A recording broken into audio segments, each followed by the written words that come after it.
quarterback, for the Carolina Panthers. Yeah. I think he came back for this past year.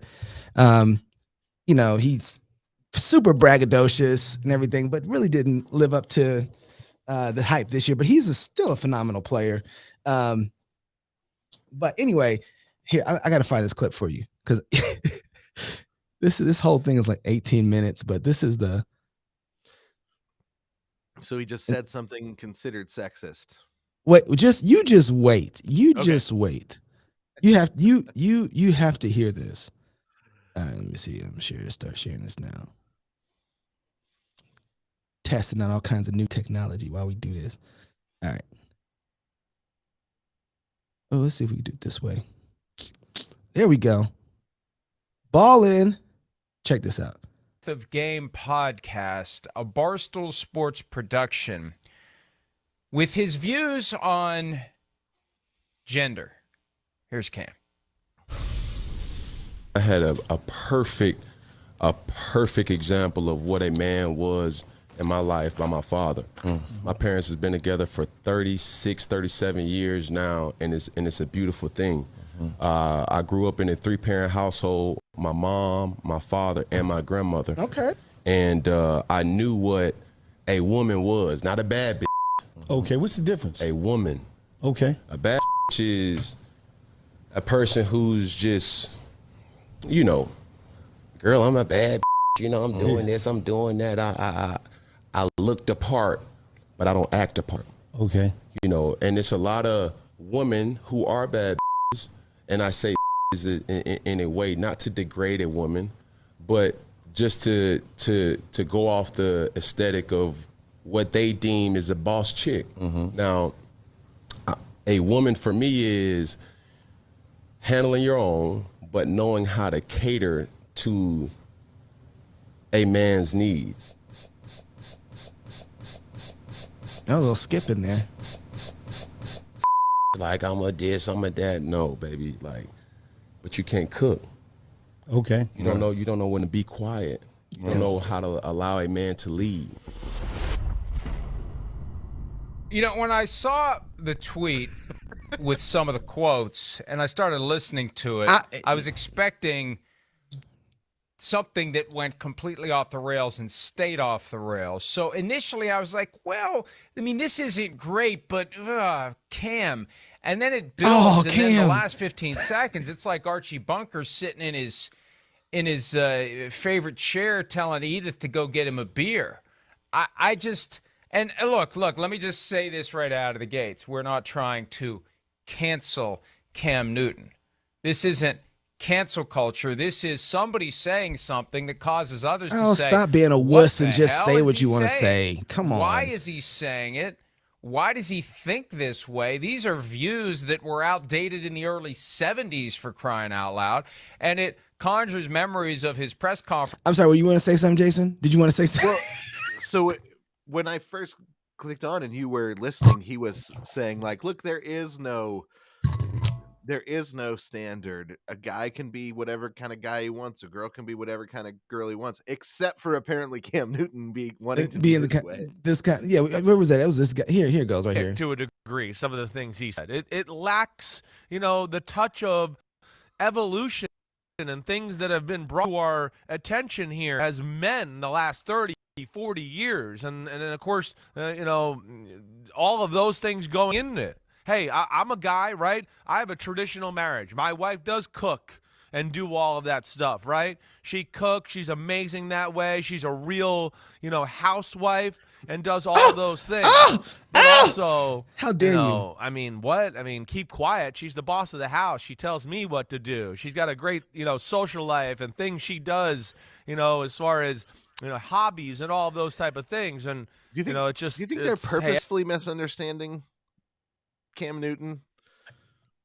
Yes, but because they have to come in and defend their left-leaningness, or no, they're purposely misunderstanding Cam Newton because they don't want that red dot that's on the center part of their head to become a hole.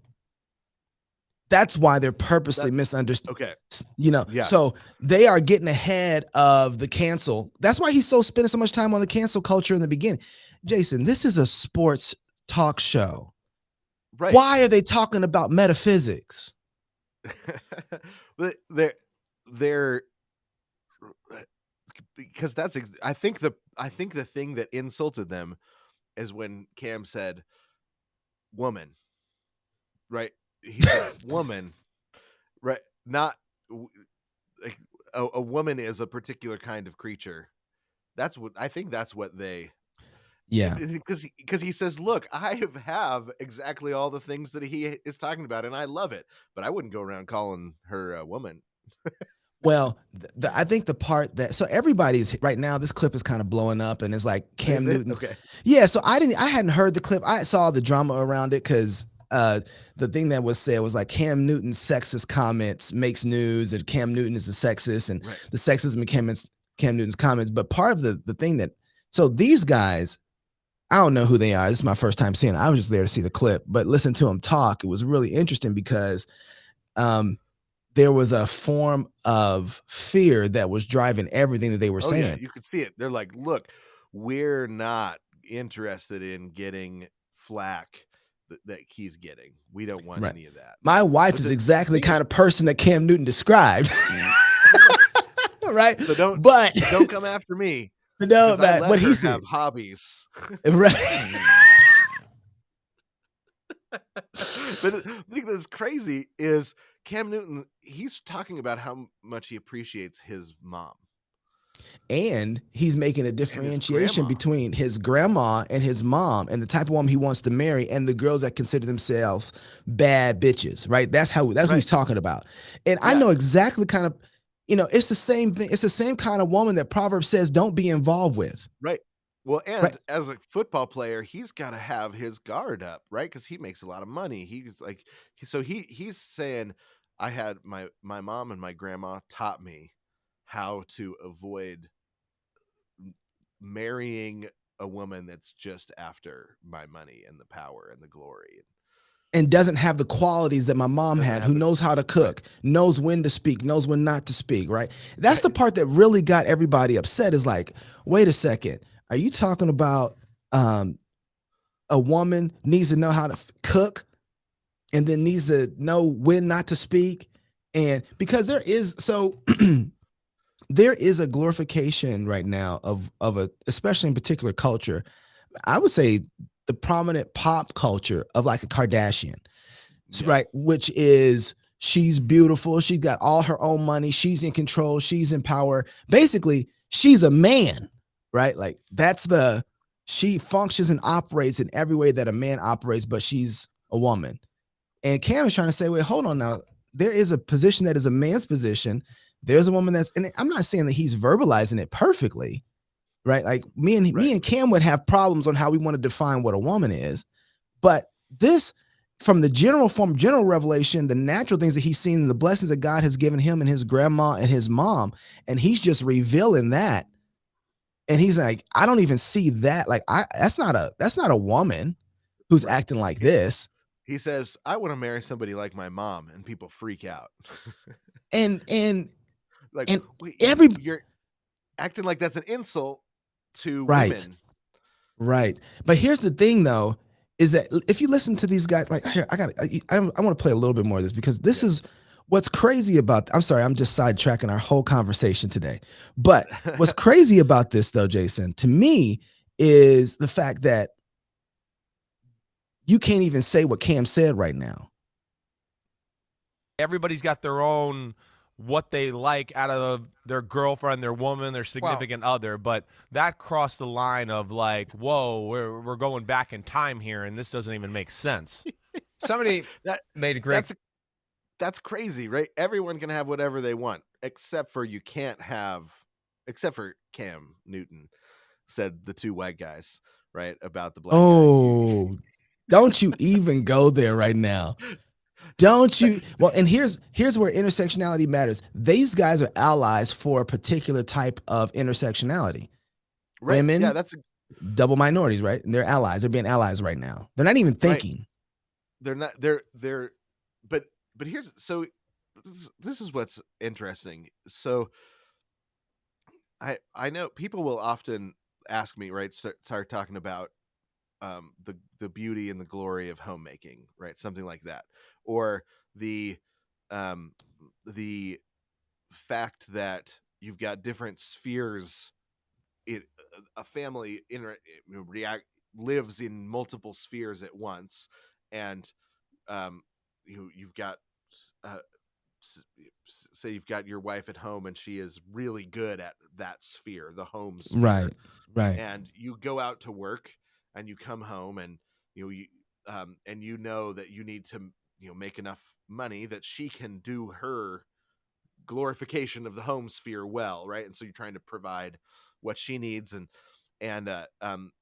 people will say, oh, so does the Bible say women can't work? Is that what you're saying? Women can't have a job, right? You say, look, here's the thing. You're trying to turn a positive description of beauty into a rule, right? You're saying, well, what's the rule? Tell me the rule, right? Paul Legalism, right, straight up. Paul doesn't ever say. Paul doesn't even ask the question, is it okay for a woman to have a job or not? Right? That's not. Paul says, you want to know what will shut the mouth of blasphemers? A woman who is good at who's good at homemaking, who is hospitable, whose children love the Lord, and a home that's functioning really well will shut the mouth of blasphemers, right? That's what he says in Timothy.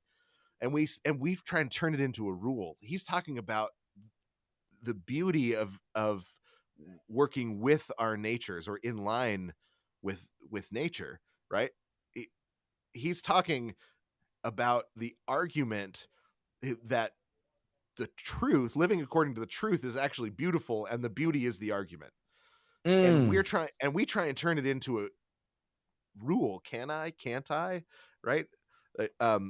Is a woman allowed to have a job is actually revealing more about the person asking the question than it does about the Bible, right? That we're thinking in terms of legalism and law, and right, that it's just that question isn't even there, right? Every situation is different. Sometimes a woman's going to have a job outside the home, sometimes she's not. That's not ever the question when it comes to what Paul's talking about, right? Paul's just saying it's so beautiful. A well-functioning home is so beautiful, and a woman that is really good at the things that she does at home and is so beautiful that blasphemers, their tongues dry up in the face of the beauty. Sorry I'm continue with more babble because I just have to torture us right now. Sorry to do this to you, but I want to make a point. Hold on, here's my point. Yesterday, okay. And I can't recall who it is. I give them credit, but basically the gist of it was, it's on Cam Newton's father for raising him the way that he did to think that this is normal. But at some point, it's on Cam for not looking around and realizing it's not normal. Right. This isn't acceptable. These aren't views you should be advocating, that women should know how to cook and they should know when to be quiet and when to let a man lead. Right. That is not the world we currently live in. Men lead, women lead. Relationships come in all various forms and shapes and sizes, and men there is cook, no women good, cook. There is no bad. Men lead, women lead. So the guy who just men said are he doesn't quiet, cook. women are Men are quiet, women are quiet. It's driven by personality, not by what you're expected to be. If you choose to be quiet, that's your prerogative. If you choose to speak, that's your prerogative. No one's expecting you to be quiet because you're female. That feeds into, and this came out in the letter that was sent by the Attorney General, and it came out in the report from the New York Times. This is a sports show. This is where sports have gone now. The idea that women who are in a business setting, who are assertive, it gets frowned upon. Yeah. What man decides he's going to be type A. What show is this? Pro Football Talk? This is Pro Football Talk. NBC Sports. That's what it is. No wonder the NFL is losing all their viewership. This They're is trying to, that's weird, man. That's weird that they're having that conversation on an NFL sports show. But is it though? I mean, so you know what he just got done doing was people have. There's so many things I want to say. Let me try and get through the first thought on this first. Okay.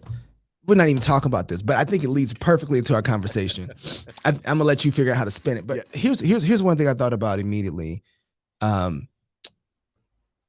He has, so they're supposed to be talking about sports, and somehow the idea of Cam Newton's comments have become news for how this plays in the NFL. I have no idea, but it is now absolutely not allowed to talk about men and women in any form of old school traditional roles. Right. It is outlawed now. They are absolutely shocked and flabbergasted that Cam Newton would even think like this. And they even said at one point in this 18-minute talk, it's one thing if he said, well, these are my ideas, or this is what I say privately, or they say it in your home. But to be in public and to say this out loud, I don't think Christians understand kind of what's happening right now. I wish we could shake each other awake and say, you are hated by the world in a way that you haven't been hated by the world in generations in America. This is the first time in American history that I think we can say the traditional structure of the family, manhood and womanhood, man and woman and children are now an unprotected class in American society, and we have never seen that before. Right. That's what's so. It's not even. There's so many Christian things that we can talk about this. There's so many worldview things and metaphysical things, but the topic is now outlawed for a man to give a woman a list of categories that define what fits best with her nature. Now we can argue about where those things. Well, maybe not this one. We were talking about that last week with who was it? Arthur? Dorothy Sayers. Dorothy Sayers, yeah. Yeah, like we can talk about that, but no, there's no. They've just made women man. There's absolutely no difference. They're not even talking about their humanity and their nature of what they can, of the ontology. They're talking about their economic realities. Yeah, but this is where because the world does actually function a certain way, to go against it is to destroy yourself, right? And so we've got a people group that have decided to destroy themselves, and this is what it looks like, But I'm sorry, I have to interrupt you too. So here's the other thing, Jason. Please don't forget what you were going to say. Notice what they did almost in the like just a real clear target. They didn't only come after Cam Newton. They went after his dad. His dad, yeah. They went after fatherhood. They went after masculinity in the most. This shame on Cam Newton's father for allowing him to think this and believe in this, but he's got to be the one to change. They came after the very structure and foundation and protector of this particular type of worldview, and say it's not allowed anymore. And then let's destroy the man. So now it wasn't just Cam who did. We had to go back and retrofit this thing to his dad too. Right. Retelling the story. Okay. So Cam Newton obviously had a great father, because look how successful he is in the world. Right? He was raised in, he said, a 3-parent home, right? Mom, dad, grandma, all generational together. Blessing, right? Generational blessing. He won a Super Bowl, right? I can't remember. I think he got no. He got to the finals and then won a Super Bowl. Right? Yeah. He made it to the Super Bowl. Yeah. You look at him and say, you don't look at him and say, man, his dad screwed up. He has raised a failure. Right? You look at him and say, look, his dad raised a Super Bowl. He got a lot of things right. Yeah. Right. Obviously, right. Like it's like you were the one that. So I used to be really really down on oh man, Lonzo Ball's dad. What's his name? Oh yeah, yeah. I know who you're talking about. Yeah, Yeah, yeah. Yeah. The Ball brothers. the Ball brothers. Yeah. And you were like, "What are you talking about, man? He raised multiple sons that made it to the NBA." I was like, "Oh my gosh, I'm a moron." You're right. He's a good dad. Look at, and so he's sometimes goofy in public. But LeVar Ball. LeVar Ball, right? All dads are goofy in public sometimes. This dude loves his kids, loves his sons. He's proud of them. And then they've obviously learned how to work their tails off. You don't get to the NBA, and then All three of them, yeah. all three of them, right? So you know, I was looking at his public persona and thinking like, I wouldn't want to spend time with that public persona. But look at the fruit of his fathering is significant success for his sons.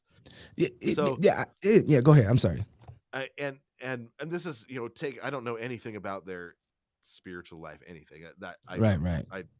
All I know is in terms of just the worldly success. But if you look at Cam Newton's father and say, man, you failed that guy, right? Then you no longer should be trusted in any situation.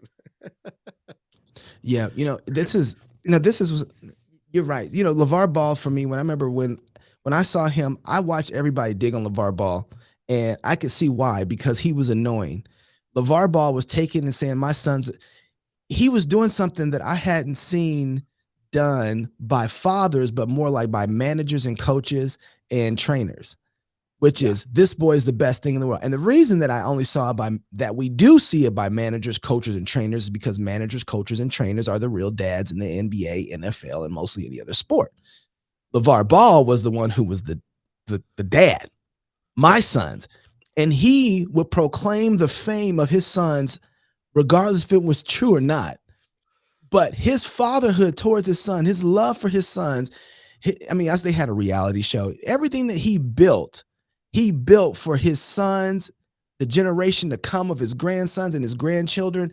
And I watched him take all the heat and all the noise so that his sons would get opportunities that other people wouldn't get. And he would it was just, and I just said, well, wait, if you want a dad, it's kind of hard to find a better one who's going to, you got to live up to your dad's praise of you.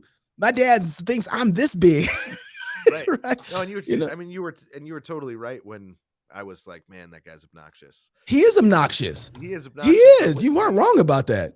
But you're right, though, that in terms of, he's a dad who looks at his sons and says, these are my sons in whom I am well pleased. Right. Like, yes. And the other thing that after you pointed that out, I went and watched interviews with the sons when they talk about their dad. Oh, yeah. They're like, oh, yeah, that's my dad. He does that sometimes, but he's a great dad. Like every single one of them, like, yeah, I mean, he can be embarrassing sometimes, but he's a great dad. You're like, okay. But the other thing too is singing his praises as well. Here's one thing: when you know that there's a man in the house and there's a dad that loves his kids that much, you ain't gonna get over on them. Period. Everybody in the culture hates that. Everybody in the culture is hoping and looking for some form of father hunger to capitalize on, to get and manipulate you to where they want you to be. And when you have a father that has filled that hole of father hunger, the rest of the world has to figure out how they can get levers underneath you to manipulate you. Right. And dads say, no, you're not going to operate like that. You got if there's not space to be guilted and filled, then you have somebody that can't be manipulated. And that is a whole nother level of, that's right, unacceptable in our culture. that's what people really hated about LeVar Ball. That's what they really hated about him. I think you're He was a probably big mouth, and they've had other big mouths, and people. He was a big mouth in front of everybody, which created certain problems. But there were other people and other people's parents and uncles that have been involved in the NBA that were just as difficult to deal with that nobody saw. Right. Right. LeVar just capitalized off of all of it, seen or unseen. And so I respected him. But here's some of the things that I wanted to work through with you today. So that clip came up in my head, and have you been paying attention to the whole Disney groomer situation that's going on right now? Everybody's really. So I've been watching that, and I've been trying to distill this all down to like the real problem, because the real problem helps you be able to figure out the real answer to all of this. Right. And I was talking to Sharon, and I was like, you said, babe, what was it? 14. My daughter's about to be 15 in October. 14 years ago, we were in Georgia, and somebody's daughter came over our house, and they were hanging out, and their daughter was a huge Disney fan. Now, 14 years ago, Disney wasn't where they are now. At least they weren't actively, visibly where they are now. Yeah. But I remember watching the Disney shows and the kids watching those Disney shows, and go ahead. The movies weren't where they are now, but the Disney Channel shows were. That's exactly what I was about to get to. Yeah. I would even say some of the movies were there. Some of the movies were there because I'll get to that in a second. The Disney Channel TV shows had all the kids thinking their dads were stupid, didn't understand, were ignorant. Parents didn't have a real handle on the world. And the heroes of all the stories were the kids. Yeah. And they had to lead their parents to a particular type of water to drink from it. And once they did, the parents got that you were and who you are and who you thought you wanted to be was the real story. And that is what changed everything, is you being who you feel you are. And I remember watching this girl be disagreeable with her father at a foundational level, not at a, it wasn't like, oh, she was just saying no because she's learning, right? There's a discipline, like you learn and you get discipled. This was at a more foundational level. And I remember telling Sharon, I was like, that is nothing but the shows that they're watching. She's believing the wrong kind of story and narrative about who she is and who her parents are. I was like, and that's going to be a problem for them in the next 14 years if they don't get this together. And I was like, so Disney is not in our house.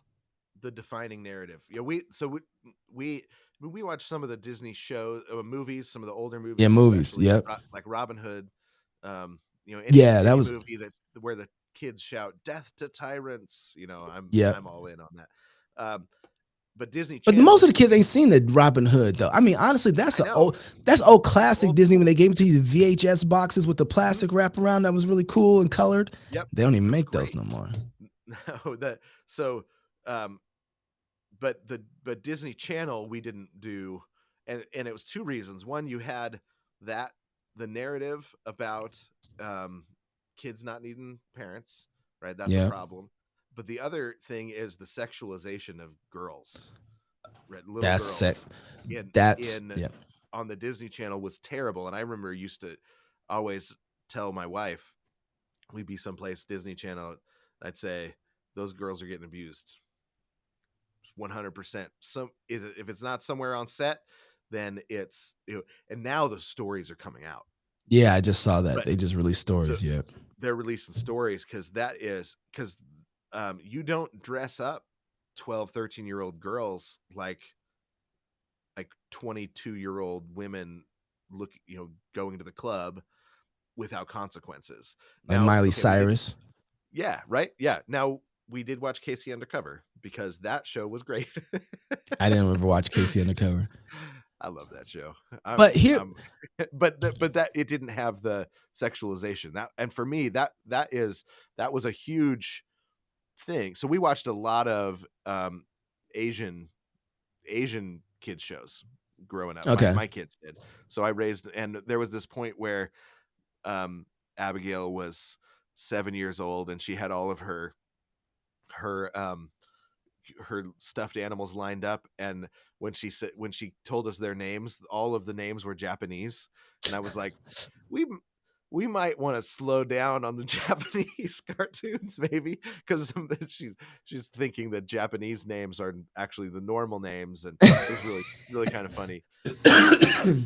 But part of the reason was because the Japanese shows, the family structure was so healthy, right? The way that the Japanese cartoons presented the family structure was so healthy and good, and so we really dug in that direction. And the you had to deal with some animism here and there, but animism's so much closer to reality than animism. What's animism? Where there's spirit in everything. Right. So it's sort of it's sort pantheism of too. Is that kind of what that is? Yeah, Pantheism. It's more pantheism, more straight Pantheism. So Okay. panentheism is where God is in the one God is in everything. So it's monotheistic, but everything is in God and everything is a part of God. Yeah. Pantheism is where everything has a spirit.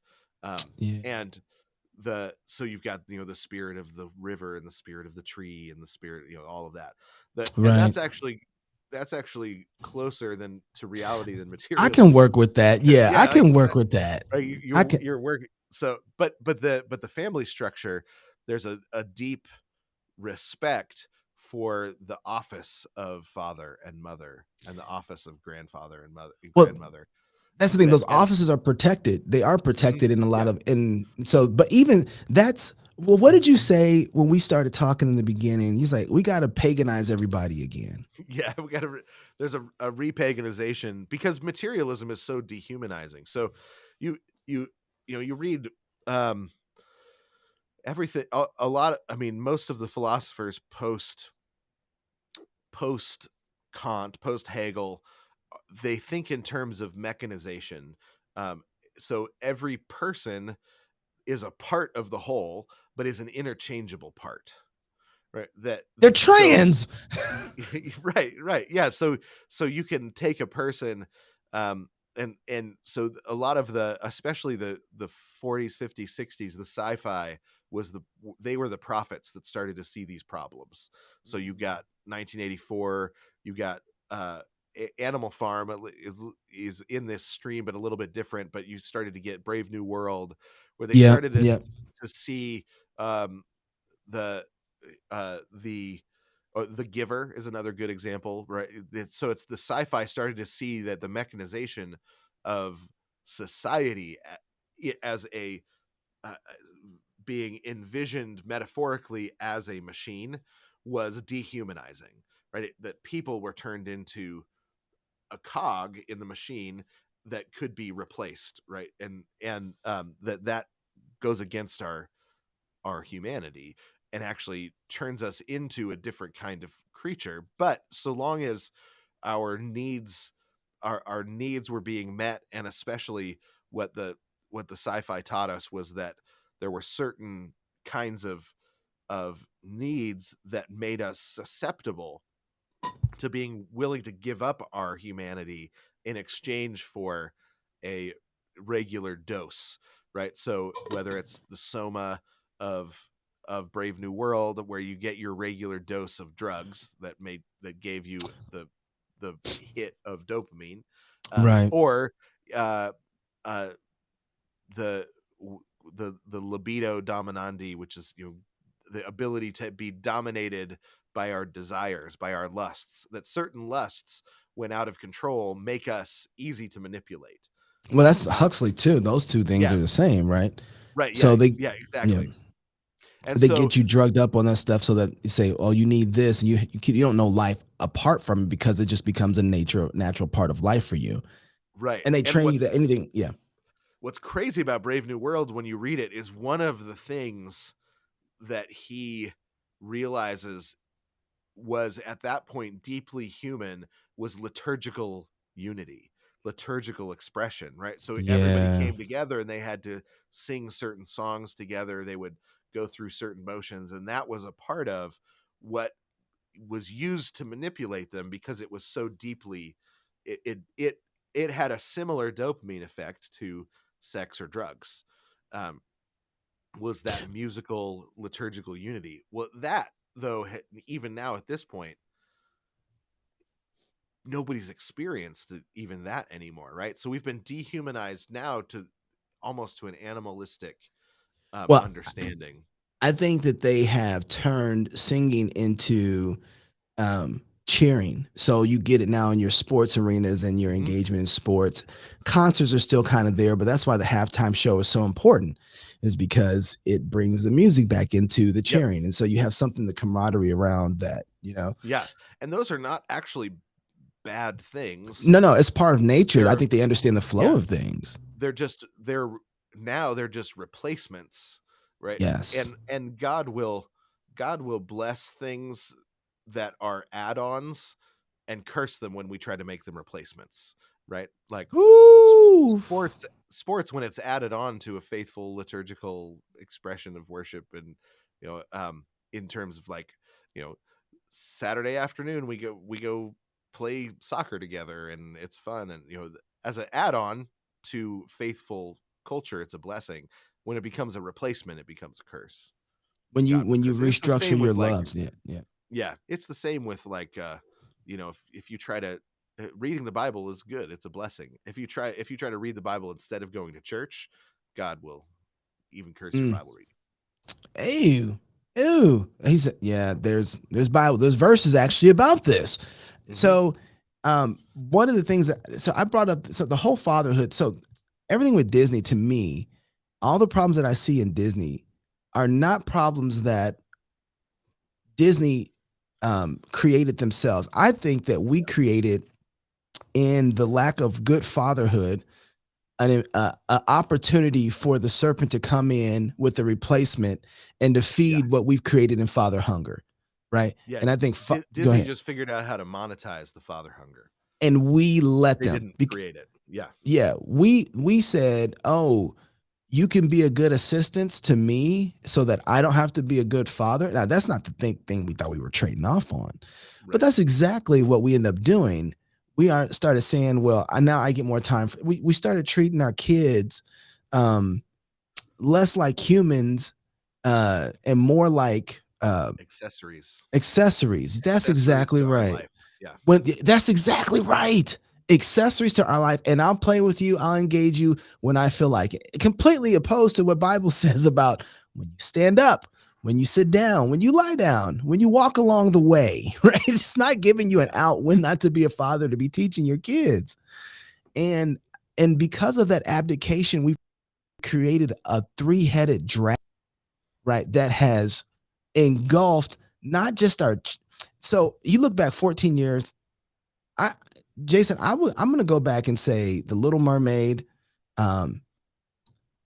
You've won me over on Beauty and the Beast. I'll give you that one. Moana. Won you over on The Lion King too. You absolutely won me over, Lion King. Absolutely won me over, because that one isn't. That's not in this. So with Little Mermaid, it was so trans, right? It was so gay.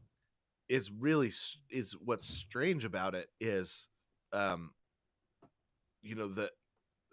the song about her temptations, right? In terms of the way a musical works, is you've got the setup of the world is one musical number. The setup of the lie of the main character is usually the next musical number, and then the setup of the villain is usually the next musical number. And that's when you watch a musical, when you write musicals, I've written a couple of musicals. When you're working on that's how the structure functions. And we live in a culture that knows and understands that structure in our bones, right? That it works because we're surrounded by it, right? We're raised in it.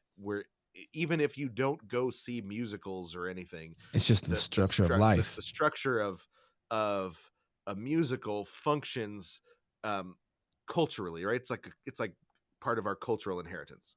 and it goes back a long time, multiple generations. So but the way that it's set up with the Little Mermaid, and this is what makes it so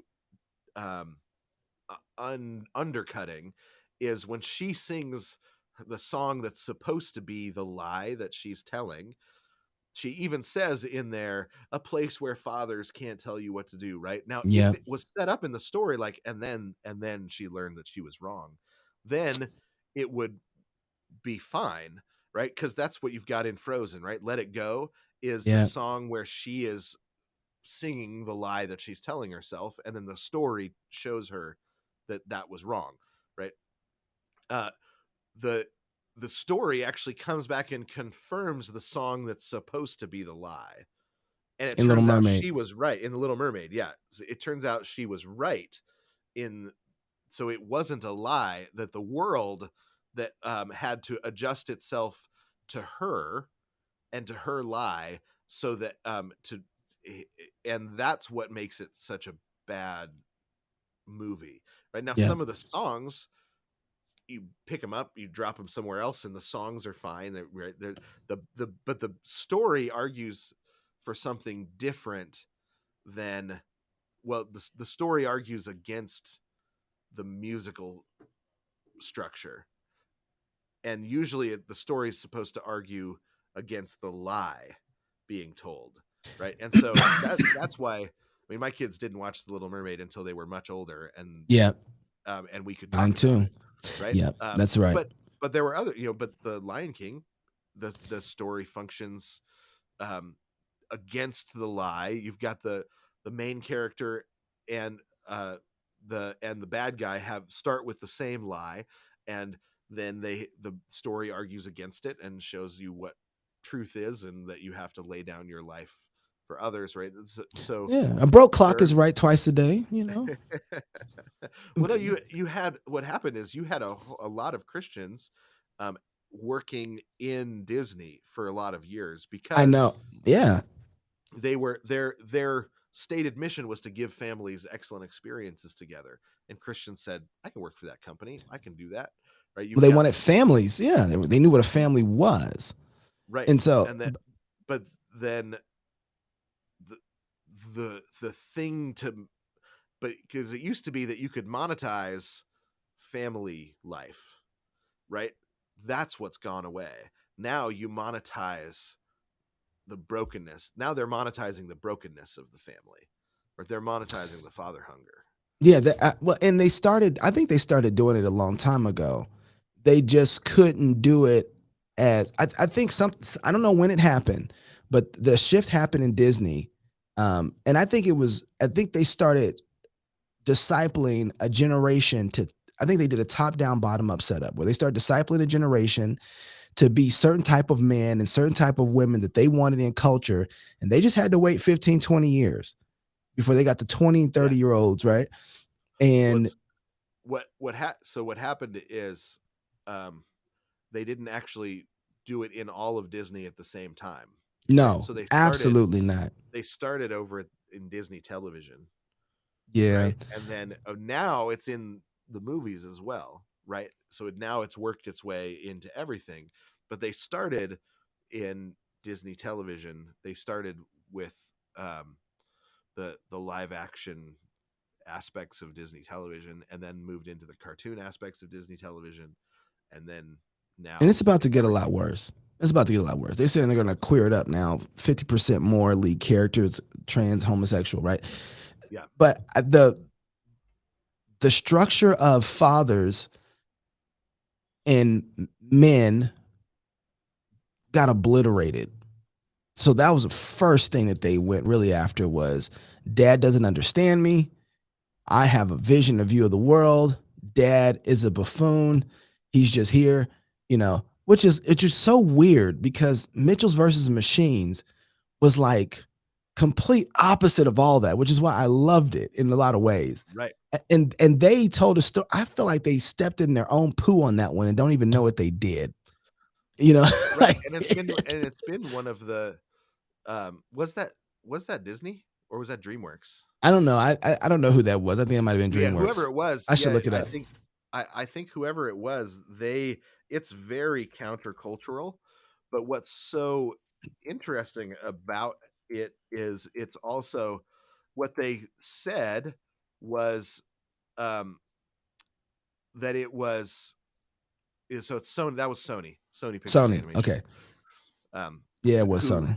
Yeah, what they said though was after they said, well, but actually though the daughter was a lesbian. We just didn't tell you. But and so they actually sort of came around on the back end and tried to explain. Yeah. But let me tell you what really is Yeah. going on there. But it wouldn't have worked in the story, and so they left it out. It wouldn't, because it would have undercut what the story is saying, which is you've got this dad who everybody at the beginning, everybody's like, he's this buffoon who's he's a prepper, all of those things, and then he's the only one ready when the machine apocalypse comes. It's amazing. And so everything the dad said about the world was true. Remember our training, and they're like, oh, the training, and then they remember, and then they needed the training. And it's a really, really well told story. The animation makes me so happy. I loved the animation.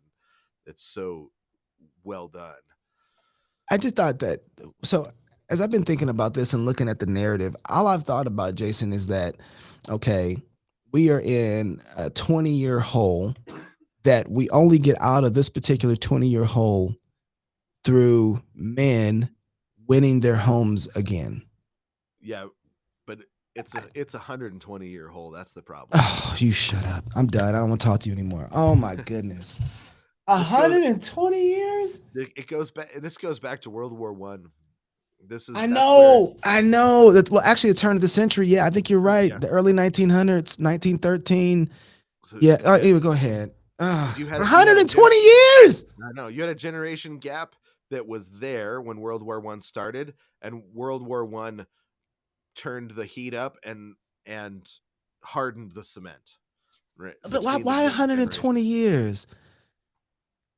Well, I think it's just that, but the blessings of God are they're a wrecking ball, man. The cement isn't going to withstand the blessings of God. That's so. But we've just got the generation gap is is a Gnostic understanding of the way generations work, right? You got two sets of ideas and you can't, and so you're completely different sorts of creatures, right? What do you mean generation again? Like, explain that.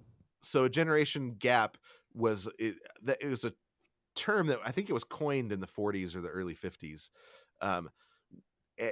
and one of the reasons it was coined was because it was, you did different kinds of advertising to different generations, right? So right. The salesmen started realizing that there's a gap in the way that the generations think, and that comes from the mechanization of war in World War I, where the fathers sent their sons off to war. The fathers had all fought in wars, but they'd fought on horses with sabers.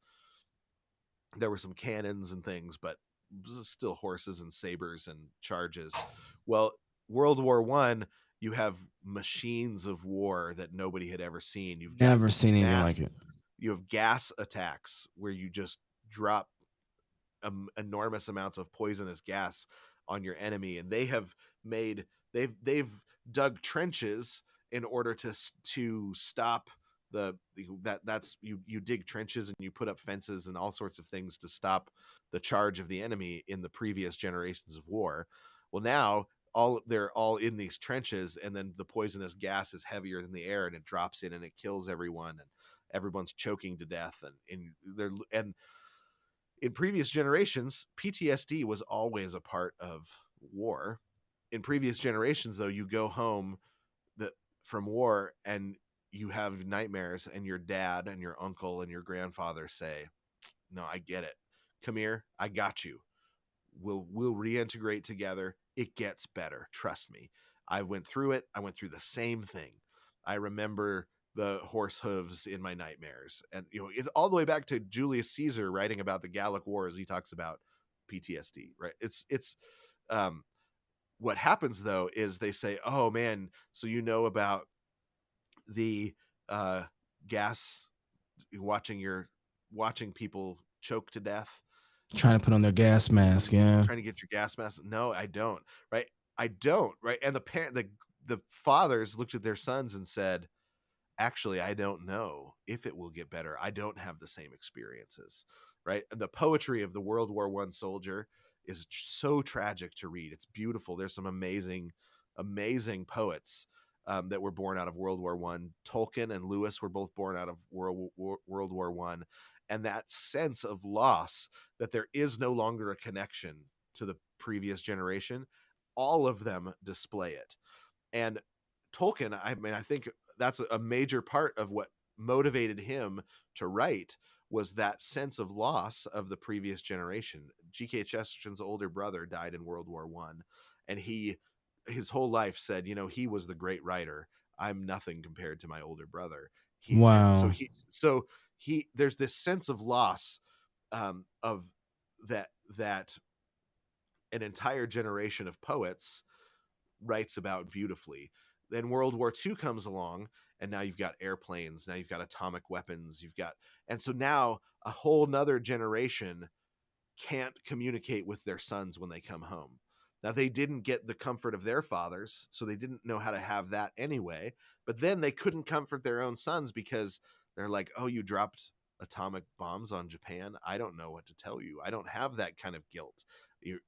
The blanket bombing of Berlin, I don't have that kind of mass death death, right? The bloodiest century in the history of the world was the 20th century, right? The secular century, you look at something like Futureland at Disney, there was so much hope in the 30s and in the 40s about the possibilities of what technology was going to bring, but what it brought was atomic weapons, right? And so you move into this era of the baby boomers, where they have all of the money, all of the technology, everything that you could ever want financially, right? Really, but they could not connect with their children. No fathers. So now you've got 3 generations in a row that couldn't connect with their children, right? And now it's considered normal. There is no one in living memory that remembers what it was like to not have a generation gap, right? And so the entire, So Jason, don't lose what I'm going to ask a question here. So you're saying basically from like 1913, First World War, all the way up till 1960? Vietnam. Yeah. Okay. Give me a time frame. Yeah, till the Vietnam War, right? So you've got now fathers sending their sons off to war, saying, "I don't know, Good luck. You're done." Right? Yeah, and them coming back and with no expectation whatsoever that they will be able to reconnect. So hit pause here for a second. So, is it fair to say, regardless of what's going on between the turn of the century, men fighting on horses to men fighting with machine guns, seeing mass amount of death through explosions and gas, that first generation that has that transition, because of Gnosticism, though, they said, you're not made of the same stuff I am. Yeah. Because of your economic experiences are different than mine. Therefore, the ontological relationship of us is completely obliterated. Right. We are different kinds of creatures because you have one set of different ideas, experience. Right? That's very important. Your generation thinks rock and roll is a good idea. My generation thinks swing's a good idea. We must be different kinds of creatures. Right. Oh, your generation listens to hip hop. My generation listens to rock and roll. We must be different kinds of creatures.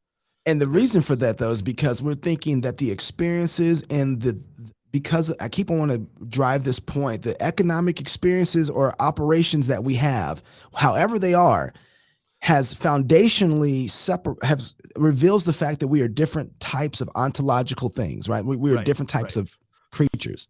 And part of it's because in a modernist mindset and a materialist mindset, ontology is not even a real thing, right? We are organized. We're matter organized economically, right? So we don't really have a nature. We have a particular organization of matter in the moment, and We're just arranged a particular type of way. So Gnosticism adds to it. We're also a clump of ideas, right? We're matter organized a particular way, joined to a clump of ideas, and so there's not an ontological reality that we conform ourselves to, right? We are conformed by the world into a particular organization of matter. Right? The world conforms us into this organization, and then we are a clump of ideas joined to that. Right. That's the way we come into being. That completely obliterates every category of man, woman, father, children, offices. Every kind of societal organization is there's not a right way to be, because we don't know what kind of creature we are, right? We are the ideas that we have press out in and cause us to organize in certain ways, but we're just sets of ideas. So I just started reading this book. I think it was David Fowler who might have recommended it, or you did. I can't remember which one of you. But the metaphysical structure of American history. Yeah, it was David Fowler. He said that.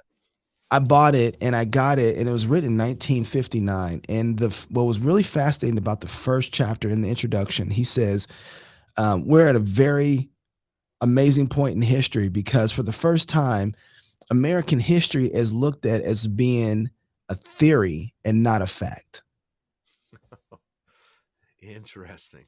He's like, for the first time, he's like, and right now the conversation and the argument is over whether or not history is something that is locked in place or is a theory. And boy, when he said that, I'm like, oh my goodness, here we are, 1619 Project. My only point in saying that is that when you have a rupture like what you're talking about in this time, by the time you get up to the 60s, 1959, reality is destroyed, because all the structures of what even a human being is, and how they relate to each other have all been destroyed. Therefore, you're dislodged from reality itself. Right. And all of the traditional identity markers are dissolved over the course of 3 generations, right? And it's worse in America than other places, because we also don't have the traditional even architecture to be able to say, hey, you remember when we used to be this kind of society? Remember when so now everything that we do, we go back to the Victorian era right now. So when you hear us talk, we go all the way back to the Victorian era to talk about, as best we can, some of our traditions, because we have lost so many of them, anyway, go ahead. Yeah, totally. And so and in a lot of ways,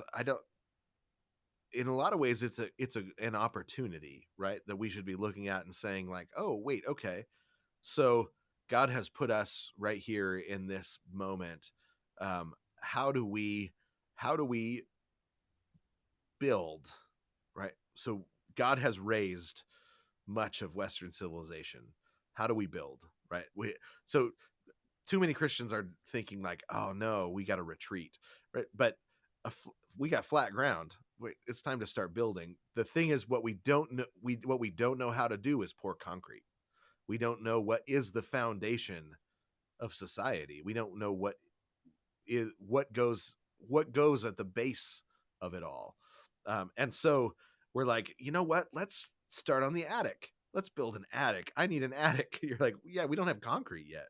The concrete has all been, destroyed and jackhammered up and been tossed. And so we've got to figure out what is the actual concrete and start pouring it, right? Start pouring it with our kids. And that's evident in what we were talking about earlier with Cam Newton and his comments about man and woman, right? So I think you can see easily where the world and secularism and America, where they're at right now, is not allowing you to even talk about tradition at all, right? But then the Christians, or the ones who supposedly are conservative, don't see that, wait, that's not a problem of like you said, you don't start building there in the attic. You have a foundational problem that is the reason why you can't even talk about the traditions. Like, that's all that stuff that we're talking about with Cam Newton. That's way at the top of this. That's the attic stuff. Yep. Right. That's all attic stuff. That is not foundational stuff. That just shows you just how kitty wampus the whole situation is. Yeah. And this is, and I see this with when people talk about society, they actually they spend their time usually talking about culture on the defensive. They spend their time talking about how do we protect ourselves against this cultural onslaught, right? And everything, not everything, but most of what Christians and conservatives do is respond to whatever is the latest thing, right? And just have an againster personality as a group, right? Well, we're the ones that are opposed to this and that and that. We don't have a positive vision for society. If everything collapsed right now, there wouldn't be anyone to write the new Constitution if we needed one, because there's nobody that knows even how that works. There wouldn't be anyone to restart a legal system because nobody knows what the foundations are. But the foundations have all been shook, been crumbled, right? And I think it's because we trusted in idols in the West, right? And God was like, nope, not having that. Squishing that. So where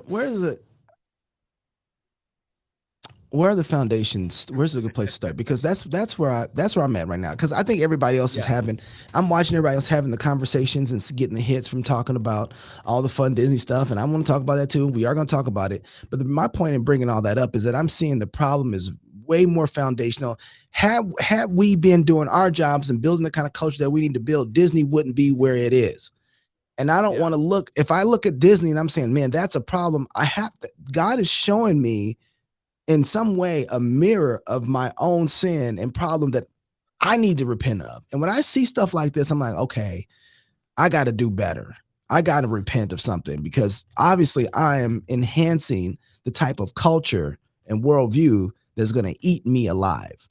Right. And so where are the foundations that we need to start building? So I think our fundamental heresy in the church is Gnosticism, right? And that's a rejection of the body as a blessing, right? The body is the curse that we need to get power over, and it's a rejection of history, right? We need to be saved from history, right? And we're saved from history to ideas, and we're saved from our body through force, right? We gain enough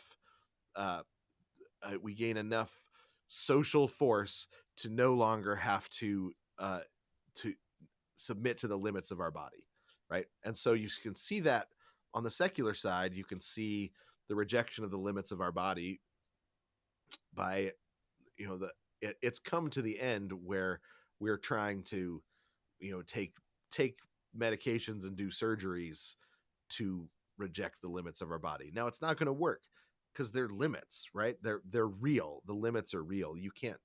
But the thing that the more invisible part to us is the rejection of history, the rejection of being historical beings. And I think that's where we actually need to dig in. What kind of world do we actually live in? So let me get this. So we live in a historical world, and what does that mean?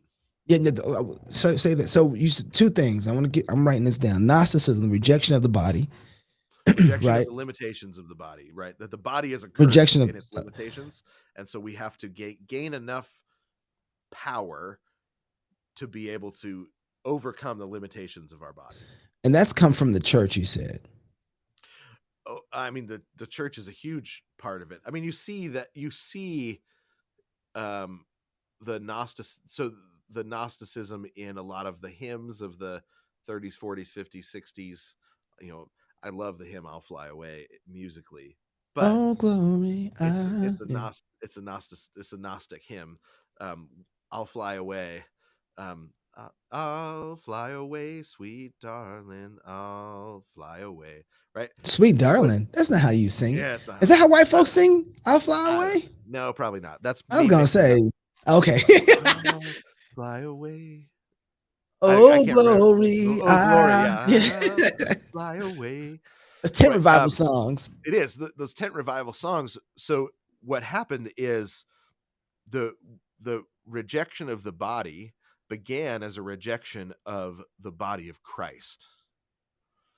Before we rejected our own physical bodies, we rejected the body of Christ, and through revivalism, tent revivals, a rejection of the historic and objective institutional church. We said that's got limits that we don't want, and so I'm out of here. And so we became a revivalistic people, right? It's a Gnosticism that rejects the bodiness, the historical body of Jesus in Jesus's church, Jesus's people, right? So and then that has led to a further rejection of our physical bodies, right? So we don't have any defense against the rejection of our physical bodies because we've already rejected the body of Christ, right? We've rejected the objective institutional church as a real thing that is that really actually is a historic institution in the world with a real authority, real offices, real sacraments, all of those things. We've rejected all of that, and just said, well, no, it's just me connected with Jesus through a set of ideas, right? And so I'm good, and we can, however we can need to communicate, let's do that, right? Now that began, like we talked about before, with the with the abolitionist movement, right? In that era, you begin. I mean, there was a little bit of it in the First Great Awakening, but most of what happened in the First Great Awakening ends up moving back into the church. Right now, when the church chains the doors so that the gospel preachers can't get in, and they have to go across the street and preach in a field, right? That's a problem, right? But most of the First Great Awakening ends up moving back into the church. This is similar to the Jesus people movement. Most of it ends up moving back into the church, which is, I think, the difference between a real move of the Spirit and a false move of the Spirit is, where does it move people? Does it move people towards Jesus, into the church, or away from them? So the Second Great Awakening. Second Great Awakening moved people away from the church, moved people into parachurch organizations. The invention of the parachurch organization is really the Second Great Awakening, the way we see it. Now, the Middle Ages had some parachurch organizations as well, but so then can I mix in with that? And I want to move on to history in a second, but can I mix in with that the idea of grasping? So because we like you said, revivalism, I think it's part of, I kind of want to mix I totally believe in revivals, but it was repentance and it comes from the church. That's where it comes from. Or like you said, it pushes you back to the church. And God uses a prophet and strengthens the church through that prophet, doesn't break it. So then, but what happened was there was already happening this shift of the church government not being a real government in American society. And so then instead of waiting for the Spirit to convict and operate, because I believe it was, and moving, we wanted a more immediate work to be done that created a separation from the normal means in which God operates through his church. And so we said, we want it faster, we want it greater, we want it now. And there were politicians that were willing to say, we'll give it to you faster. Right. And so there were Christians that said, well, then we'll ditch the church, which moves too slow. Right. And we'll go to the politicians that are promising to give it to us faster. So Gnosticism, not being able to I can't say it as well as you. Gnosticism, in one sense, not being able to understand the limitations of the body, right? The limitations of the body, right. So it's a rejection of the limitations of the body. Rejection of the limitations, right. Okay. Rather than embracing, right? So because God like gave time too, right? Yeah, and it's a blessing, right? The limitations of the body are a blessing, right? And they make a lot of joy possible. They make a lot of pleasure possible, and we want to reject. And Gnosticism wants to reject the limitations of the body, but it's not just the physical body. It also rejects the limitations of the historic body of the church. So that's where history comes into play. So that's the second thing. So Gnosticism and then history. Yeah. So it also is a rejection of history as a real, as something that is real and truly.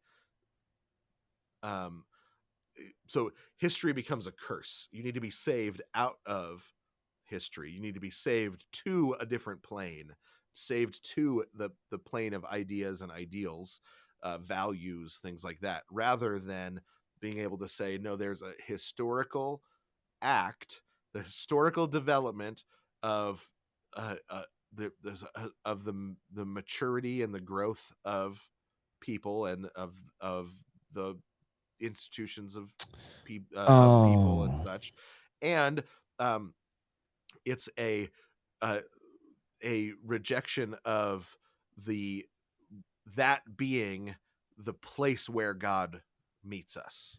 Okay, right? Jason. That history is the theater of God's glory. The history is actually where God promises to be and meets us. When I started understanding covenantal theology, and tell me if I'm seeing this right, but there is a group of people inside of Christendom that want to separate the church from Israel. You know, is that kind of the same thing that we're seeing? Like, and then you start seeing it even more in Andy Stanley. It's like, we got to unhitch the Old Testament. Yeah. Right? Yeah. So the Gnostics mostly rejected the Old Testament. They say that again. Gnostics rejected the early Gnostics. They rejected the Old Testament. So the Old Testament was a different God. Right? Jesus came and revealed a new God and overthrew the God of the Old Testament and gave us now a new way of being human, is how they even talked about it. Right. I've heard that so much. Yeah. Right. That's rampant in the charismatic world. Rampant. And what's how you see it, there's the really crazy versions of it, but most of the way you see it is the Old Testament had to do with the physical, the New Testament has to do with the spiritual. The Old Testament has to do with the genealogical, the historical people of God. The New Testament has to do with the truly converted people of God, right? So say that again. The Old Testament had to do with the physical. The New Testament had to do with the spiritual. Yeah, okay. Or the physical or the historical people of God, the genealogical people of God. You'll see yes. Say sometimes the New Testament has to do with the truly converted, right? The New Testament has to do that there aren't people in the new covenant that are not truly converted, right? Because the new covenant is a set of ideas that we subscribe to. Oh, you better shut up. Right. So that's the subtle form of Gnosticism that you see and run into. You know, that's rampant in the massive forms of evangelicalism that are reformed. Oh yeah. That's rampant. Right. This is not, we're not talking about them over there, right? This is us. This is us. Yeah. I mean, I'm talking about my people whom I love. Yeah. I'm not. This is my dispensational brothers and sisters, right? Like this is our family. Yeah, this is us. And a lot of Reformed folks too, you know, and unfortunately you'll see people act like, and really, when does the new covenant start? Well, Luther. I mean, they wouldn't say that, but they act like that, right? Like that's when when justification by faith is finally found, and then we've got the real church really beginning. I think most of them, the more Reformed folks will say, in the New Testament in Acts, was when the New Covenant started. They'll say that. I mean, that's officially what they'll say, but they act like, what really happened was then it disappeared and Martin Luther rediscovered it or something. It's funny because reading Peter Leithart, the Four Gospels, he makes an argument that the New Covenant actually started at the end of the Old Testament, right? Like that's when the New Covenant started. Malachi? Yeah. Yeah. Not Malachi. No, Zechariah. Which I have to go find it because he's it starts during in the restoration. Yes. The return from and because that is what the phrase the New Covenant is actually talking specifically about, the return from exile, right? The return from Babylon. So when you return from Babylon, it's talking about that's when the New Covenant begins. Now every one of the covenants is typologically fulfilled in the death and resurrection of Jesus, right? So the Abrahamic covenant technically begins with Abraham and then is fulfilled in Jesus, and then we are grafted into it. The New Covenant begins in the return from Babylon. It's typologically fulfilled, and it's the true thing that it was pointing to is yes and amen in Jesus, right? He is the ultimate fulfillment of every one of the the end of that age comes to the end of that age of that particular covenant comes to an end, right? Too, which is right. Yes, 70 AD. The New Covenant is finally wrapped up in 70 AD, but the typological fulfillment of the New Covenant we're still living in, right? Because Jesus is the yes and amen of the New Covenant, right? So the New Covenant is more true in Christ than it was, right? Because it's fulfilled. Now it's so those are the two problems. So we're talking. So historically, keep going on history because I don't want to make sure we don't miss anything. Maybe restate. So history, because I really need this. I see our Gnostic problem. Our history problem is Gnostic in one sense too, because we're disconnecting the realities of our connectedness to the past. Is that the good way to say it? So our connection to our connection to Christ is baptismal, right? Jesus covenantally attaches us to himself and to his people through baptism. Yeah.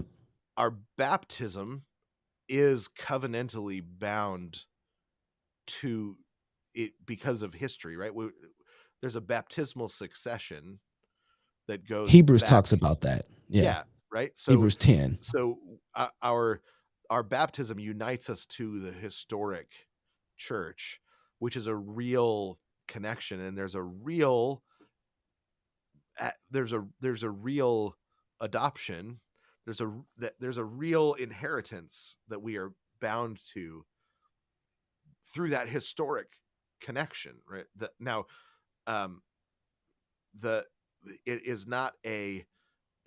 It's not God's not trying to trick us with what we see with our eyes, right? He says, that we are grafted in to the covenantal people of God. We're grafted in, and that the old covenant was a real root system, a real trunk, and we are really truly grafted into that historic people. And so everything that is theirs by promise, right? Every inheritance that is promised to the people of God is ours because we are historically and truly grafted into that covenant. Now, we have to keep the covenant, right? It's a conditional covenant. We keep the covenant by faith, right? That is how the covenant is kept. That's the condition of the covenant. Faith is a gift from God, right?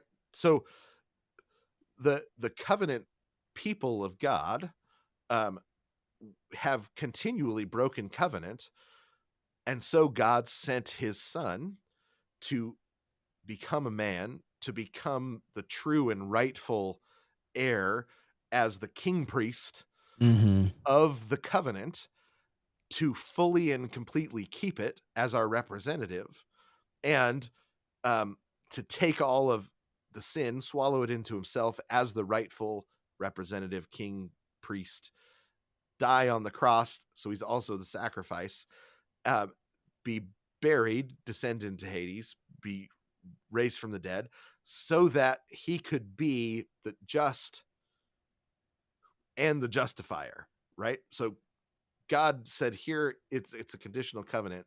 We broke it, but God sent his son to keep the covenant on our behalf. And then he gave us the faith by the power of the Spirit to then be grafted in, and, or,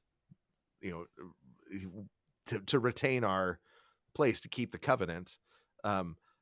All of the work was done by God, but it's done as in a historical way so that he's just.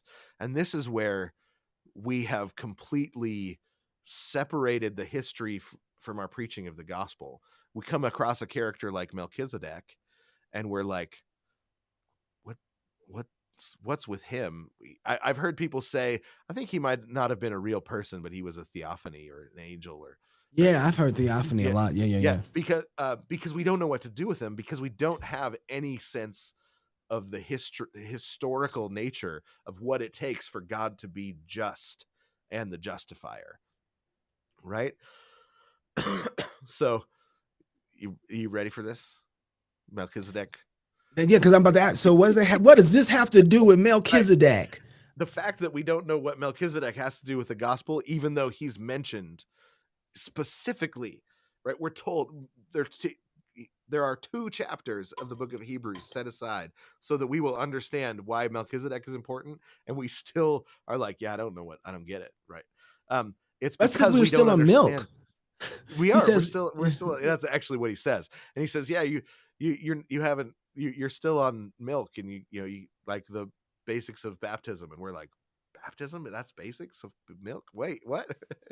Yeah, we're gonna have a debate on that next week. Right? So Melchizedek is the king of Salem, right? His name means the king of righteousness. Melchizedek is probably a throne name. A throne name is the name of the public person that holds the office. So a throne name has to do with an office. So a person that holds an office is both a public person and a private person, right?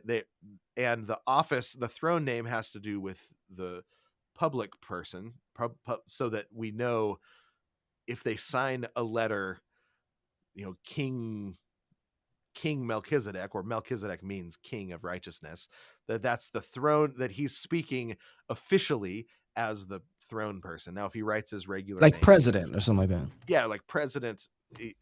So if President Obama signs something Barry, right, which is his first name, his private name, then we know, oh, he's just writing as private person. But if he signs it President Obama while he's in office, then it's an official correspondence. Melchizedek is most likely a throne name, which means king of righteousness, and he's the king of a city named Salem, that is in Canaan. Now, when we meet him, he's a priest of the Most High God, right? So under the Noahic covenant, he exists as a priest. This is why sometimes you hear, oh, maybe he was Shem, because Shem was still alive at this point. Shem, the son of Noah. Noah is a priest after the Most High God. If Shem is still alive, then Shem would be the priest after the Most High God. We know Shem was still alive.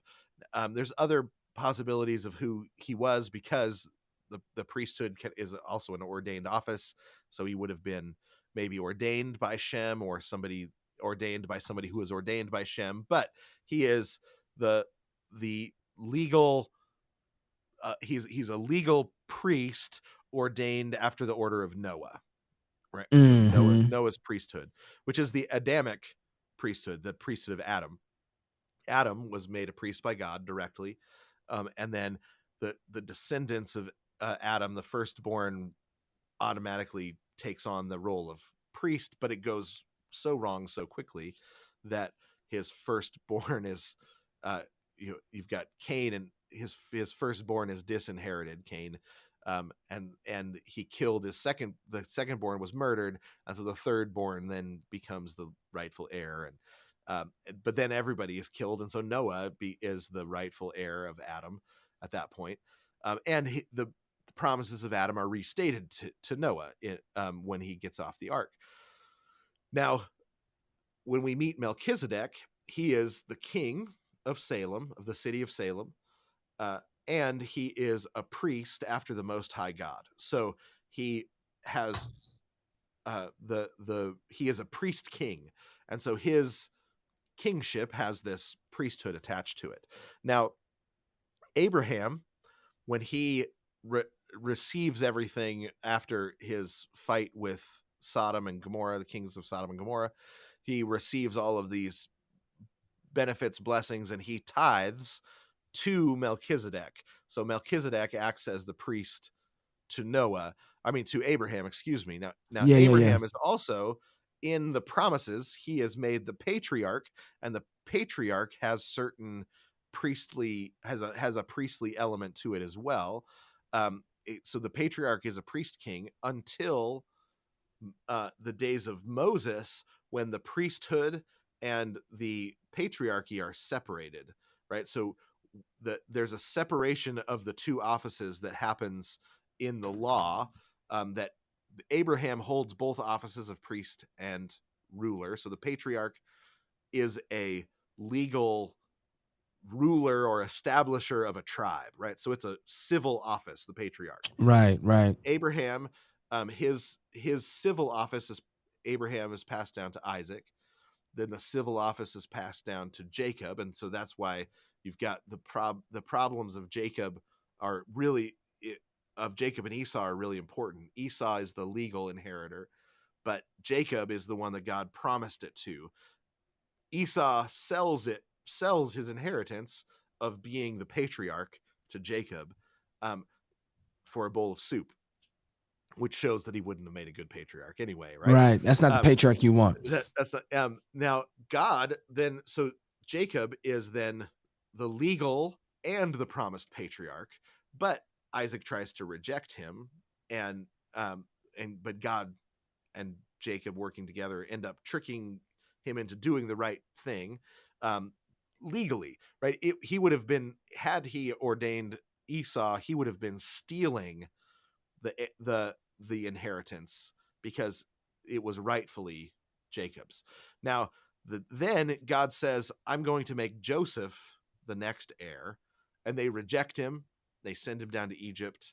They throw him into a well. They send him down to Egypt, and the patriarchy actually dies in the process because they rejected it, right? And so God, when he brings them back out of Egypt, he gives them this new role where you've got the Moses as the ruler and Aaron as the priest, right? So you've got this separation of the priesthood now from the kingship. And then legally, when David is established, he's told that he can't be a priest by the law, right? The law separates the priesthood. But David,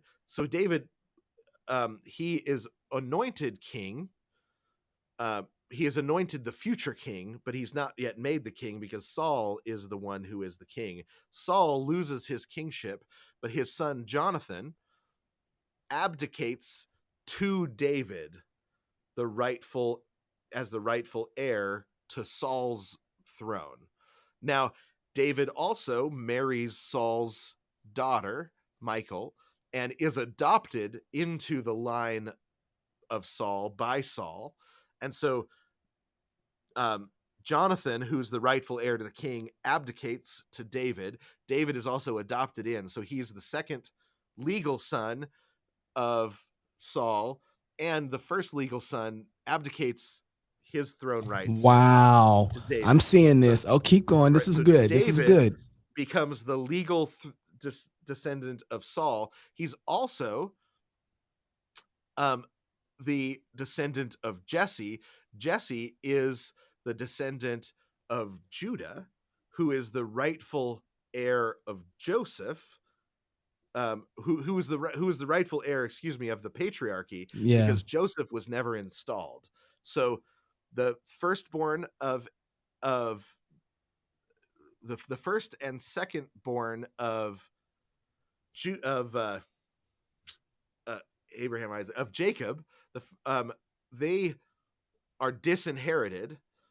Judah's the third born. The first and second born are disinherited because they murdered the tribe that wanted to join and be able to marry their sister Dinah. Right. So they want to marry the prince wants to marry their sister, and they're upset about it. And so they say, but he says, well, you can marry him if you get.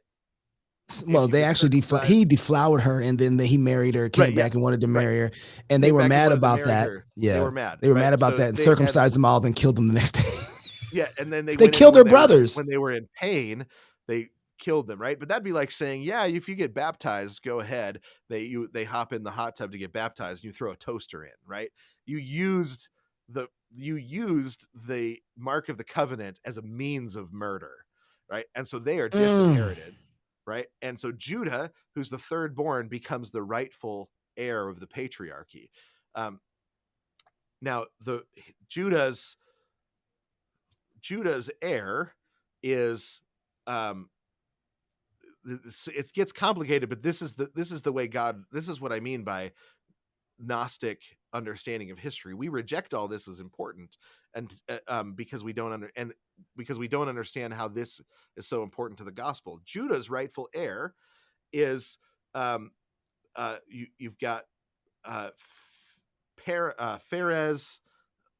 I gotta look it up. I should just know this. I apologize. We all should just know this. So Perez and Zerah. Now, if you remember how this works, is you've got Judah, his firstborn son marries, and he marries he marries the I apologize. Why I can't remember Zerah and Perez's mother.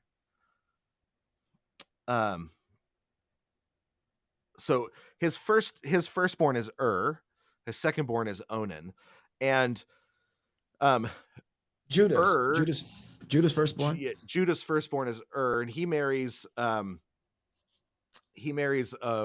woman whose name is escaping me right now, and she and then dies because he displeases the Lord, and so God gives Onan, his secondborn, to go marry her and raise up a seed, because God had promised her that she would be the descendant or the ancestor of the Messiah, that the next prince would be born from her.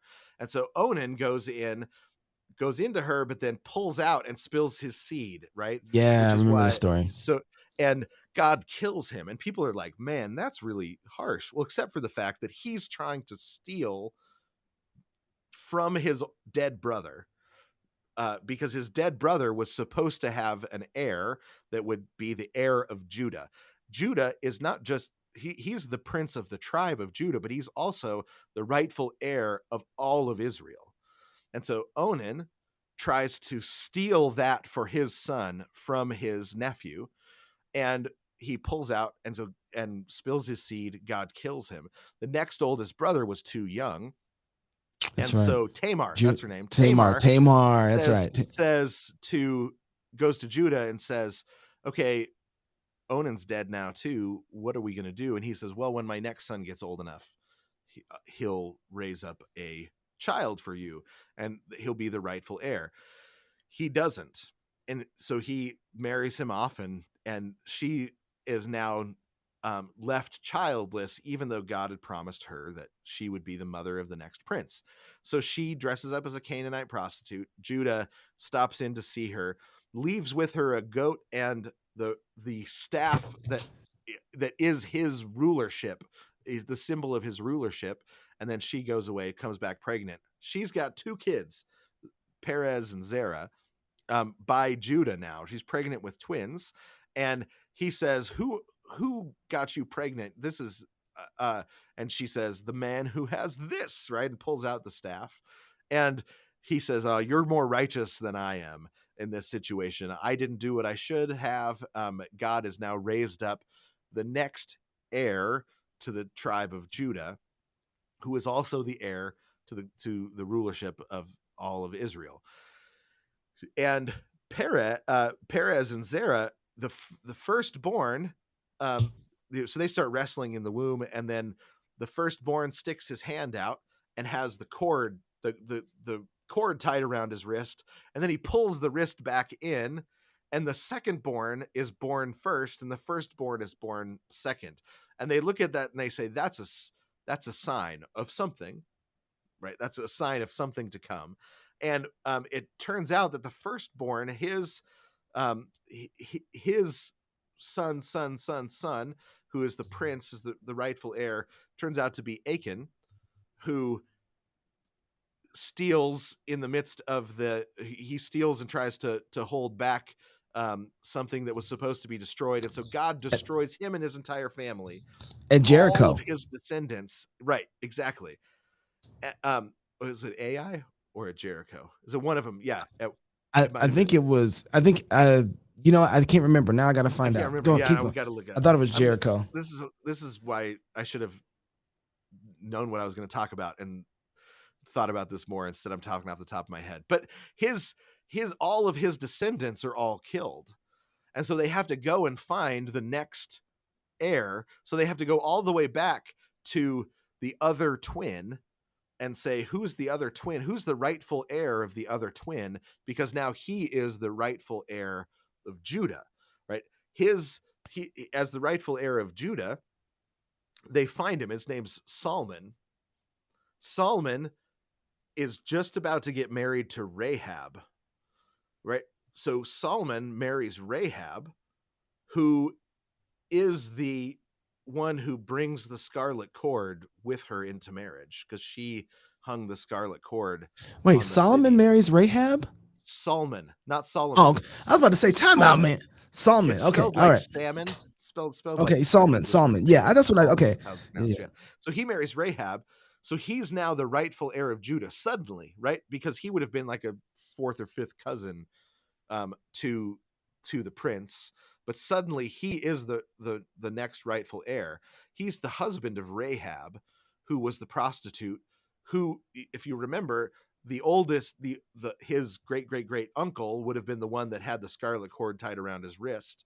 Well, now his wife is the woman of the scarlet cord, right? So the scarlet cord is actually brought back into his line by Rahab, by his wife, who was faithful and defended, and she was the one that knew what God had promised and trusted it when no one else did. Okay, so rescues the spies. So just so I remember, the person with the scarlet cord was akin to Achan, but his whole family got killed from that. His whole family got killed. And I remember that because that's Jericho. Because they have to go back into the genealogy and find out who would now is the rightful heir, and it would be like the 4th or 5th cousin of the prince. But now, so that's how you get Rahab. And that's how you get Solomon now as the rightful heir. Okay, Solomon, yeah, marries Rahab, who is the woman who hung the scarlet cord in the window to show that she was covered, that she was safe when they came in to destroy everything, right? So now she becomes the princess. Rahab is the princess of the tribe of Judah, the queen, right? Rahab becomes the queen of the tribe of Judah. Because really suddenly, right? Because all of the royal family is destroyed, and the next heir is her husband. So Rahab, who's the prostitute, is becomes the queen of Judah, of the tribe of Judah. Now, her great grandson is David. Right? So she now is the descendant of David.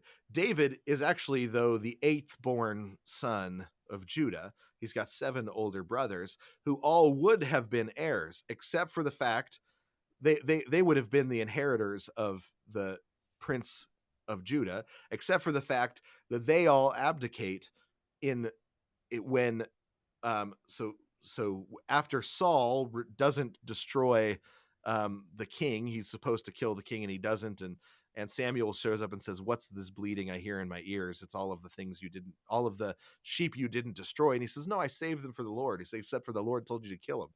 Right? So that would have been what loving obedience looks like.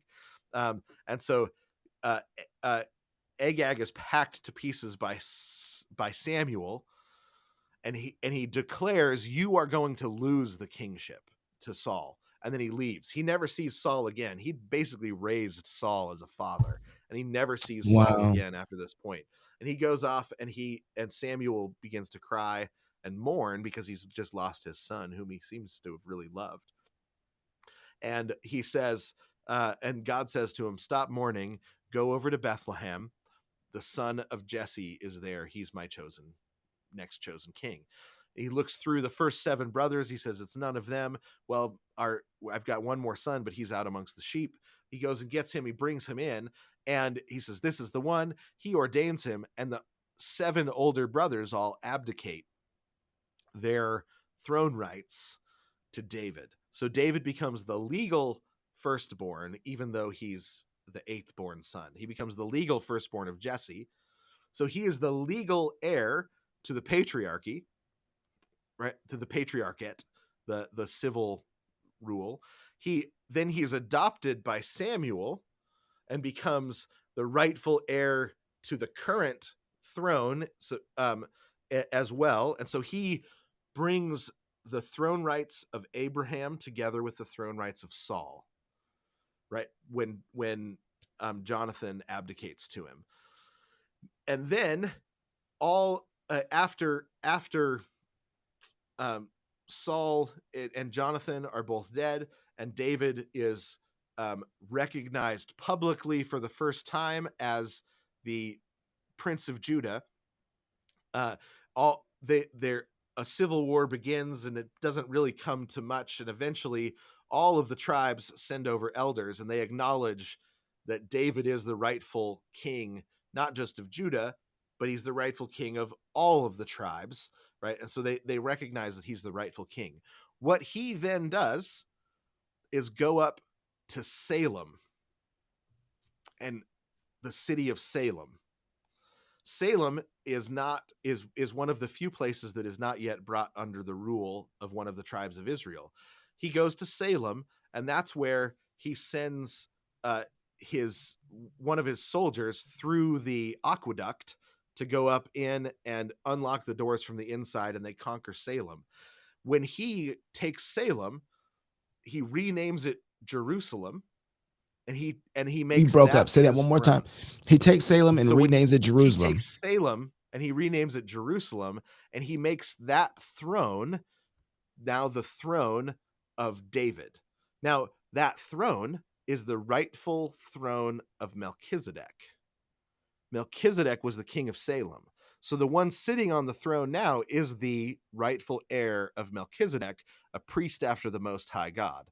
When David takes that city and makes that his throne, the throne rights of Melchizedek, the priest king of the Noahic covenant, and the throne rights of David are joined together. And Psalm 110 is written, "You are a priest forever after the order of Melchizedek." Right. So David becomes a priest legally, the legal priest of the Noahic covenant, right? So he's the legal patriarchate. He's the legal king, and now he's the legal priest after the order of Melchizedek. He's the legal priest of Noah. So now the firstborn of David, the first few firstborns of David are all disinherited, and Solomon becomes the legal firstborn. And then the firstborn of Solomon, down to the firstborn, down to the firstborn, down to the firstborn, is Joseph, who is going to marry Mary, right? And then Mary turns up pregnant out of wedlock, and because he's a just man, he doesn't want to shame her. He wants to put her away privately, but an angel comes and says, no, let me tell you a secret. He is born of God. He is the Messiah to come. Right now, the Messiah is actually a part of the throne right. The messianic promises are a part of the throne rights of David, right? He has the messianic promises to Abraham. He has the messianic promises to Noah. He has the messianic promises to himself, to the throne of David. All of those are now legally the inheritance of Joseph. Joseph says, got it. I will make him my legal firstborn. So Jesus, he becomes the legal firstborn of David, of Noah, of Abraham, right? And all of those messianic promises, and as well as the priesthood and the kingship of all of them, are all legally Jesus's. So when they call him son of David, that's what they mean, right? They mean he's the inheritor of all of these things. So when God says it, when it tells us in Hebrews, it's a greater, it's a greater priesthood. It's not just because it's a greater priesthood in the sense that, it does more things or it's better or something. It's a greater priesthood in that it's older. Abraham, Abraham gave his tithe to Melchizedek, and he says inside Abraham, in his seed, was Levi, the Levitical priesthood, Aaron, the high priest, right? But they tithed upstream, right? You tithe upstream in authority. They tithed to Melchizedek in Abraham's seed, right? They tithed up to Melchizedek. It's legally a greater priesthood. It's an older priesthood. It's a greater priesthood. It's a universal priesthood that actually is for all of humanity. The Levitical priesthood couldn't be universalized because it was for a specific people. The Melchizedekian priesthood is the universal priesthood of all mankind, for all mankind. So Jesus's priesthood is greater in a legal sense. So when God says in that he will be the just and the justifier, that's what it's talking about. He's going to use the legal system that he establishes, the throne rights that he establishes, that none of those things go away. They are all eventually brought together in Jesus, and he becomes the great priest king that can both represent us as a sacrifice because he's a king, right? He can be the sacrifice because he's a king, and he can be the priest because he's the legal heir of the Melchizedekian priesthood, right? So, and since he is a king, he actually has a civil rule over everything. And his establishment as the civil ruler of all is because of all of these things, right? He can become the King of Kings and the Lord of Lords legally. It's not just fancy talk, right? It's not just it's not spiritual talk like we like to think it is. Talk, right? It's all God deals in legal tender, right? But we have turned the gospel into into good news in that you can believe something true, or you can believe something, and because you believed it, it became true of you, right? Which is actually faith in our own faith, right? It's not faith in the historical work of God, the historical work of God on our behalf in Jesus Christ, the rightful heir. And then Luke takes it even further. We didn't even get into the fact that Luke draws him all the way back to the legal heir of the Garden of Eden, right? He's the legal heir of Adam, We didn't even, we haven't even touched that. Oh, Right. So you can't keep going. so I mean, that's what I mean is we're Gnostics. We preach the gospel like Gnostics. We don't preach the gospel like it's legally binding on the world. The resurrection is legally binding on the world. Ah! Death is legally dead.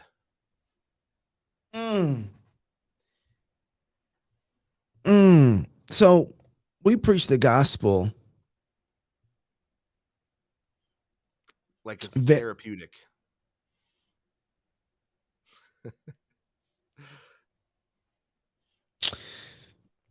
And this is why you do not get declaration from our pulpits anymore, because nobody you can't declare what? Yeah, what are we declaring, right? Right. You're declaring the legal death of death. You're declaring the legal that the curses are broken. You can't declare anything legal if you're Gnostic. The dragon is slayed. Yeah, you can't declare anymore if you're Gnostic, right? And you can't stand up there and say you have to hedge everything. This is true for you, maybe, if you believe, but I don't know if you do or not. So it's true for all those who believe. It's true for all those who have truly repented, right? No, it's true. Jesus killed death. He killed it legally. He broke the curse, right? And we're out there now declaring it, and people are like, you know what? I'd like to live like it's still true. But it's not. You can't. Right? It's not going to work anymore. This is why every attempt to build an empire since Jesus fails within a generation. There's not room for another emperor. We've already got one. The throne has been filled legally. Yeah. This is maybe I'm out of line with this, but I don't know how you're not post-millennial, because there's no other eschatology that settles it. You know what I mean? No, I'm not. I mean, you are. Yeah. I'm just saying, as a person who understands the legal this makes more sense when you talk about that prophets were always bringing a legal lawsuit against Israel, right? Because there actually was. We don't think of the world situation and the fall as a legal reality that needed to be dealt with in one way or another, right? This changes everything about law too, though, because because now you have when I say, hey, let's talk about your guilt, everybody thinks, oh, the way I feel. Yeah, my emotions, my shame, right? and that's there, sure. It's there, yeah. But that's not, but when we talk about your guilt being taken away, you're talking about, like, you actually were guilty. Like, when you were going to stand before the judge, he was going to declare you guilty. Like, you actually you actually broke the law, right? That's what guilt means. We've turned guilt into a feeling that the gospel assuages, rather than a legal problem that we have before the ruler of the universe. Or when we deal with the legal problem, the ones who do deal with the legal problem, when they deal with the legal problem, they only deal about it as an individual. Yep. That has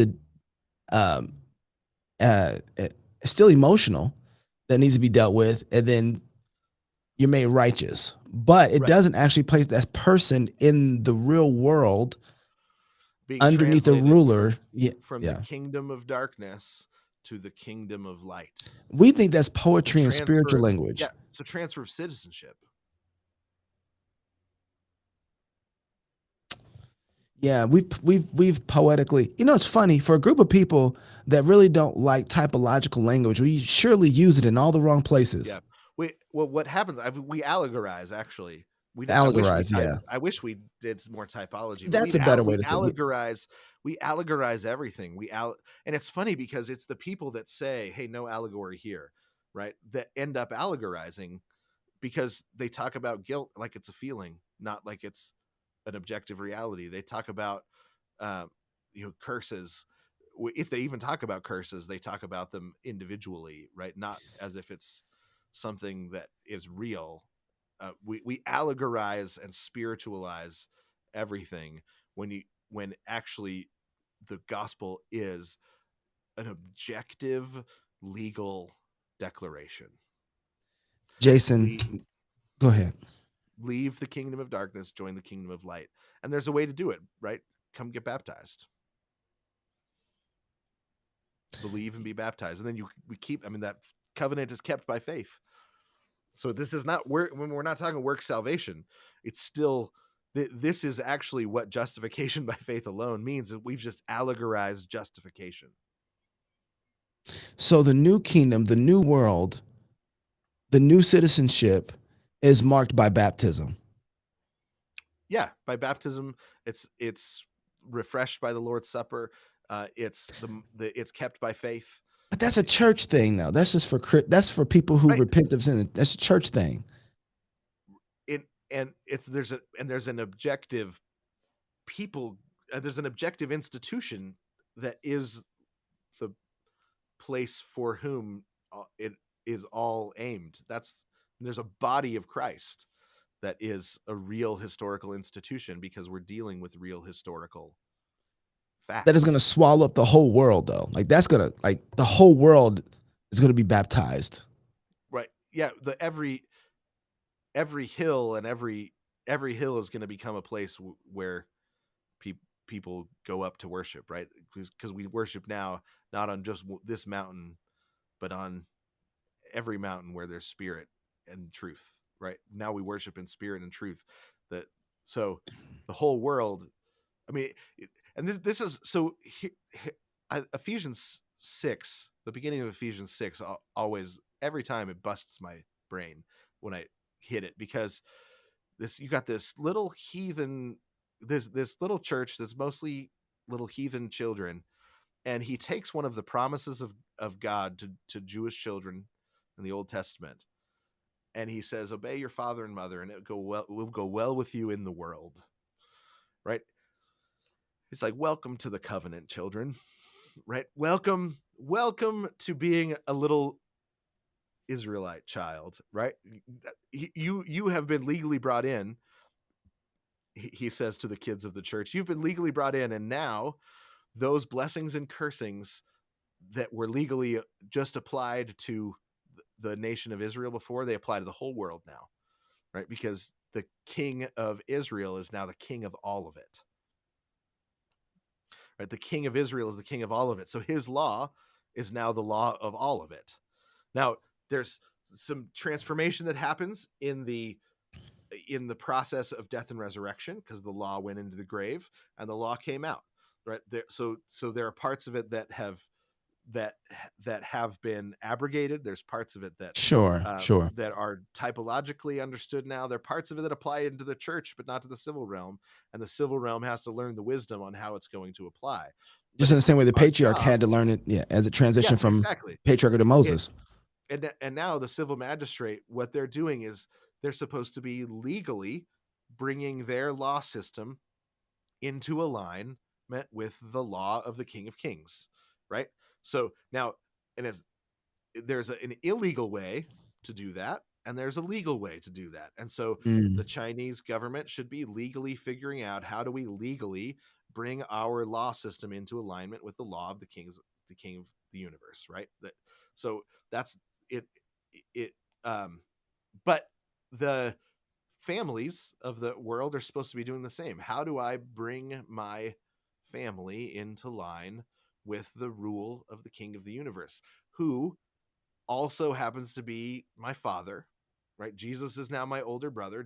The King of Kings is my older brother, right? So I'm the younger brother of the king, the younger sister of the king, right? And so we're also trying to then individually and as families take on the family resemblance of the Trinity, right? Because we have been adopted legally into the family, right? In the baptism, right? We're born again and when you're born, you receive a family, right? So there's all of these metaphors function together, but most of the metaphors are legal metaphors, and we want to allegorize and spiritualize them all into something that they're not.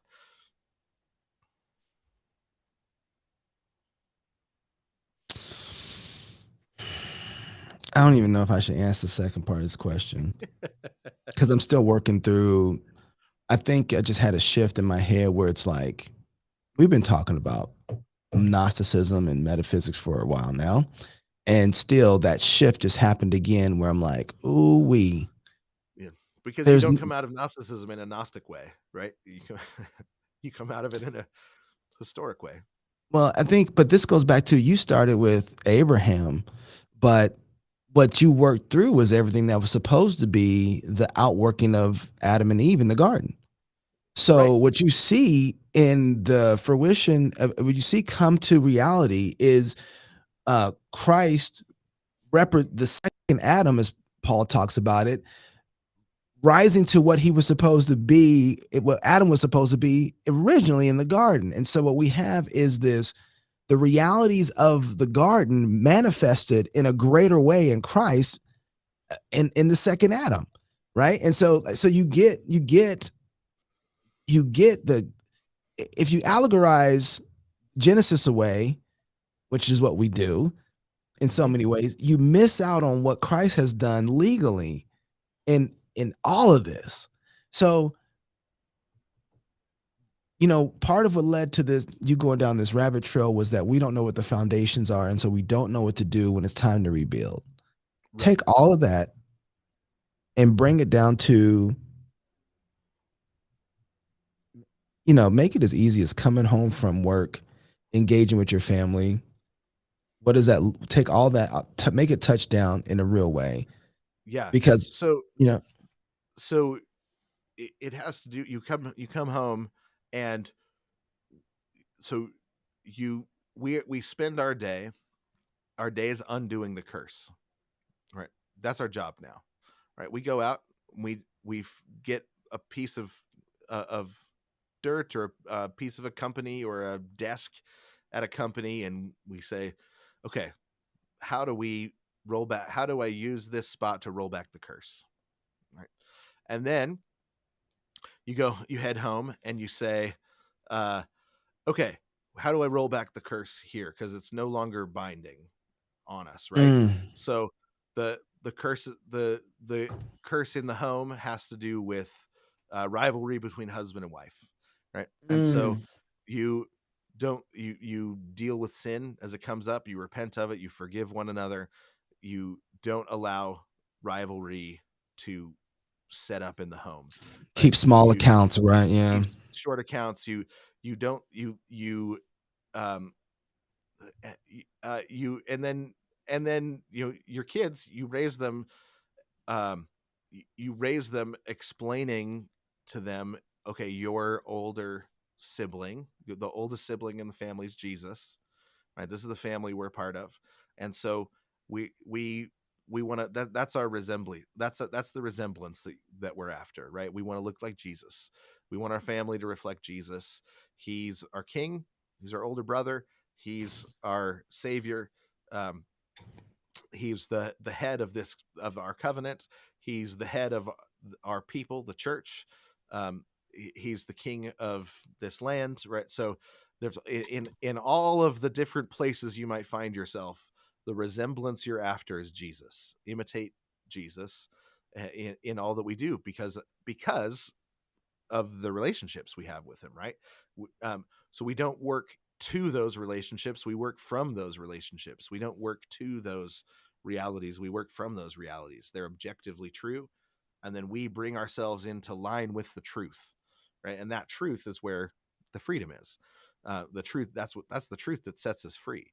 And so the we're gardeners that have been given pieces of, plots of the gardener king's property to take care of, and then we're raising up our kids. So we've got really the three spheres of our home, our land, and then the rest of the world.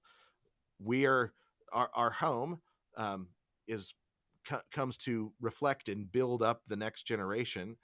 The land is where we go out and we get the resources to build that to build that home, and then they fill up their imagination, they landscape their imagination in that home to go out and then take a piece of the world and garden it, turn it into a garden, and then get some land around it that they use to bring home resources to build up that garden home, so that more gardeners can go out into the world and garden it, right? So it's a different way of approaching what kind of place we live in. Something else, Jason, that as you're talking, I can't, nobody talks about baptism this way either, but this makes more sense of why your kids should be baptized.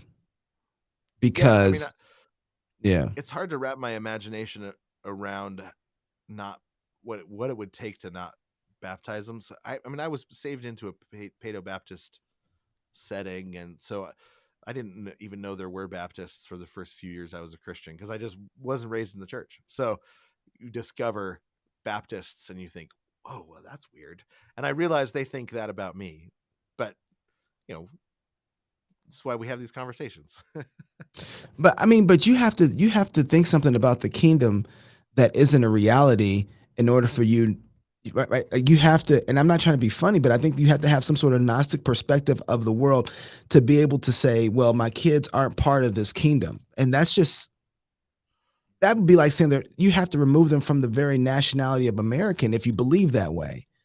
Right. Like, so you have to, and it has to keep going, because if this is a real world with a real kingdom that Christ is currently ruling and reigning, and this, he's after the order of Melchizedek, all this stuff that you just got done labeling out here, if that's the reality of it, and our kids are citizens of that kingdom, like, you have to actually they can't be citizens of that. It's impossible for them to be given to you and not be citizens. I don't know how you even. Right. That's how citizenship works. Right. Yeah. You inherit your citizenship. And this is why nationalism in the church has been so difficult to deal with, is because you say deal with culture to deal with. Yeah. Because in a Baptist culture, your kids are born citizens, but they choose their religion, which means that their citizenship is more fundamental to their identity than their religion. Right. So their religion is an add-on.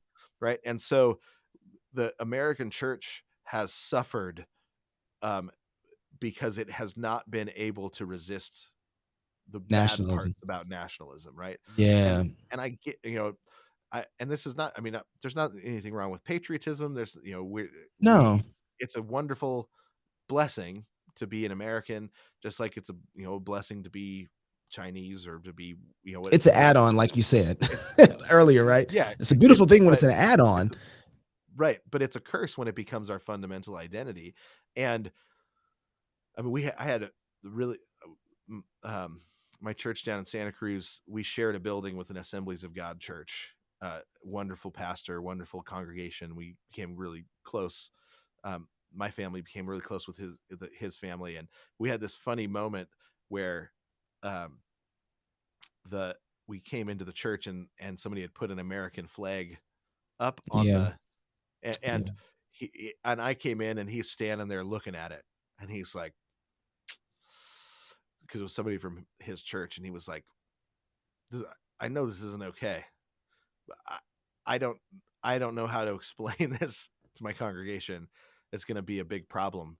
I was like, oh, you don't have to explain it to your congregation. You're just going to go back to your office. And he was like, okay. And then I took it and I hid it. Yeah. And so then he had no idea so he could say, I have no idea what happened to it. But later we were talking, and he was like, I knew in my gut, you can't put an American flag up with the cross. He said, I don't know why. Right. And so we started talking about about things, but he's a wonderful, faithful guy. He just looked at it and he was like, I don't think I could explain to my congregation in a way that doesn't, at this point, what I know in my gut is true, is that there's a problem in putting a flag next to the cross up there like that. Right. There's an architectural lie. There's something architecturally that is lying in that setup. The symbolism is wrong, huh? The symbolism is wrong. And he was willing to I mean, he was willing to give it a shot. He was going to remove it, but he was trying to figure out, how am I going to explain it? But it was easier for him to be able to say the other church took it down. And I'm happy to do that. It's so funny. This is one more episode where I feel like I'm less Gnostic than when we started, which is good. And just keep getting it all out. Just keep getting it all.